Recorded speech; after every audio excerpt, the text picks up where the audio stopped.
Hi, this is Tracy HD, and I want to thank you for joining me for our weekly Oracle and Tarot card reading. And this is going to be for the week of May 10th through the 16th. We're using the beautiful Gratitude Oracle by Angela Hartfield and artwork by Josephine Wall. If you'd like to see the full review of this deck, it is here on my playlist right here on this YouTube channel. You may want to check it out. These are amazing cards. As I shuffle the deck, I'm asking all light beings, angels, and God, please relay the message I need to share with my viewers for the highest good of all. You may use this as a pick a card reading, 1, 2, or 3, or a blended reading. And for the beginning of the week, I'm going to take a card from the top. Middle of the week, I'm going to take a card from the center. And the end of the week, I'll take a card from the bottom. Okay, or a card 1, 2, and 3, whichever you prefer. So, card number 1, or we start out the week with vacation. Oh yes, we all need a vacation. Now, it doesn't necessarily mean that you need to go away somewhere physically on a trip. You could just take a mental or spiritual vacation. Unplug, shut off your cell phone, shut off the laptop, stay off Facebook. You'll have so much more energy if you stay off Facebook, trust me. Some days could be really, really rough. So there are benefits to taking a break and going on a holiday, even when you stay busy with activities and adventures. A bit of travel or change of scenery or new experience can reboot your system. Like people say that I could really use a change of scenery, and you come back from vacation and you have a fresh new perspective. So some of you out there may need to plan some type of, holiday or travel. You could do this with family, a group of friends, or even if you just want to get away by yourself to have some alone time. When you're tired and running on low, knowing you're planning a much needed getaway can help you find spark. We make these plans and then we're all excited. I know I'd be planning a trip a few months in advance and I'd already have my packing list, what I'm going to wear and what I need to bring in my, duffel bag. And it's exciting. It really is exciting. And it could be the break in the humdrum, hectic, chaotic routine that we've all been going through. Breaking up stagnant energy and deviating from your typical routine is beneficial because, we all feel like we're on autopilot half of the time. I know myself. It's like get up, eat, do work around the house, sleep, get up, eat, do work around. It's like a Groundhog Day kind of thing. So the repetition, of engaging in the same activities every day, makes us feel stagnant and, it doesn't allow us to be inspired. So when you go on vacation, you could experience life without the worries associated with your job or anything that's going on the home front. Each day is varied and brings a new dynamic, and it's good to get off that schedule that we're all on a regular basis. So this card is telling you, you may even find that your outlook improves while you're on vacation. And I know myself, I've come back from vacation many times with a brand new outlook on problems, situations, a new lease on life. And, maybe the shift in your mood might even encourage you to evaluate your life and, make you realize, what is stressing you out, what could stay, what needs to go. So it's important that, you try to do what you can to make the best possible changes in your life for you to have a positive and healthy lifestyle. And, you might even have the opportunity to get outdoors every day, while you're on break. So if you're not able to get away right now, maybe if you're stuck in an office like I was for many, many years, I would go out on my break and my lunch and take a brisk walk around the block. And I'd come back feeling so much lighter. It reduced my stress level. I felt like I could, deal with the rest of the day, that I could survive the rest of the day. So even if you're not able to get away physically and you're stuck where you are at home, maybe you can't travel where you are, or maybe you just can't get time off from work, take that little break and go outside instead of staying indoors. And then card number 2, or the middle of the week, is patience. And we have this beautiful woman standing here, and she's looking back, and it looks like this man is carrying a woman in his arms. All of these cards are just absolutely amazing, and this one is no exception. It's gorgeous, and it says that there's an adage that states that goodwill comes to those who patiently wait, and having patient means calmly waiting even when you're frustrated or life is not flowing in the manner you've hoped for or expected.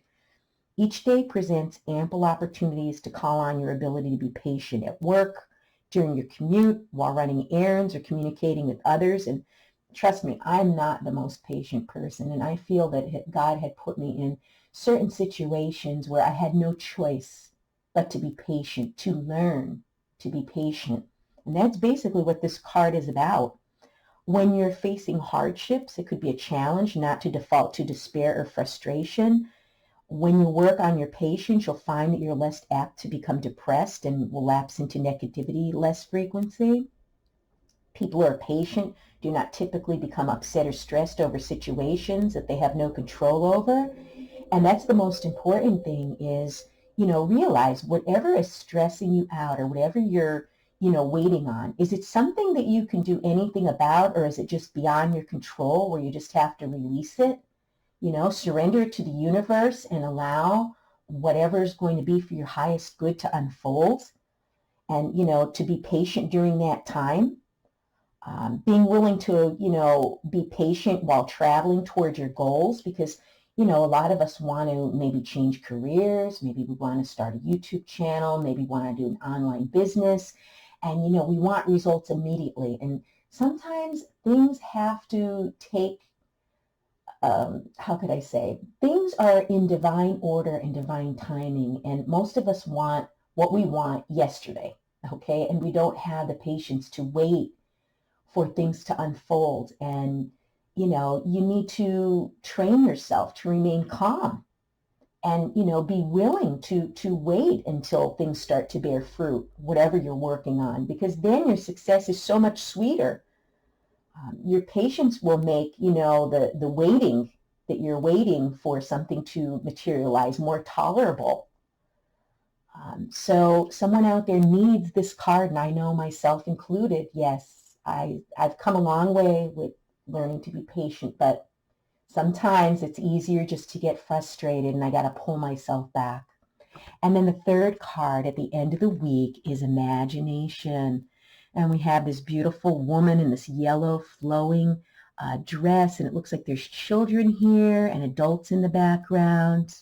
And this is card 21. This card was card 22, and the first one was card 44 for those of you that follow numerology. And this card here of imagination, a vibrant imagination, is more than fantasizing and creating stories of magical beings or faraway places. It's the origin of originality and innovation. Innovation and vision can be expressed through arts, literature, technology, science. When you utilize your imagination, it enables you to think creatively and come up with unique solutions. It can help you cultivate resourcefulness and inspiration. You can't force your mind to be imaginative, but if you are out of the practice of using it, you can spark your imagination. And imagination could show up when you least suspect it. For instance, when you focus on something else and allow a problem to simmer in the back of your mind. And I love the way Dr.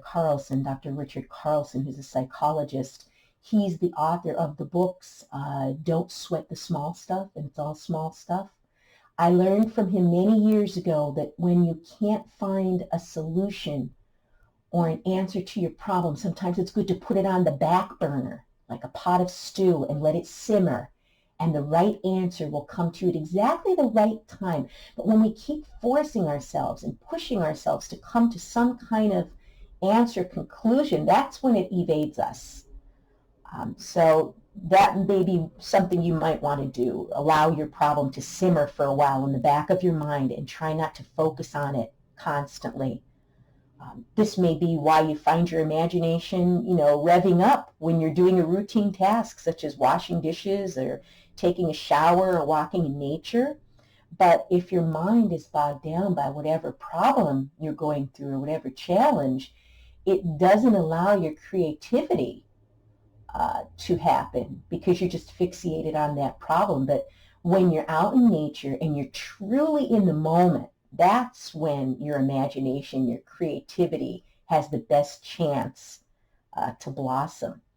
You know, you need to maybe quiet your mind, taking a few moments to, silence your inner critic. If you have a negative voice in your head telling you all these negative things, your reality is going to be negative. But when you slow down and maybe meditate, take some time in nature, control the negative thoughts in your mind, and we all have those negative thoughts that pop up out of nowhere. Um, Even if you say out loud like I do, I'm not going there. You let your thoughts know that you are in control, not them, and that you're not going to go down that one-way trip to the doldrums because of one negative thought that wants to snowball into a full thought attack. So, you know, what you can do is, maybe journal. Maybe some of you like to draw, paint, listen to music, play music, cook. Regularly engage your imagination and see if you could become inspired and more creative. How I get creative is by creating and designing jewelry. And I say whenever I'm going to do that my inner child wants to create something beautiful today. And that's truly what it is.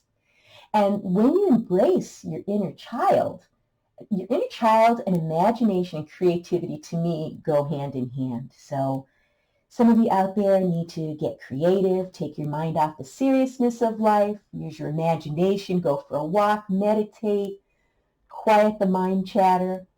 Wow, what a beautiful reading this week. If you've enjoyed this reading, please like it by giving a thumbs up, share it, and above all, subscribe because I will be back with more.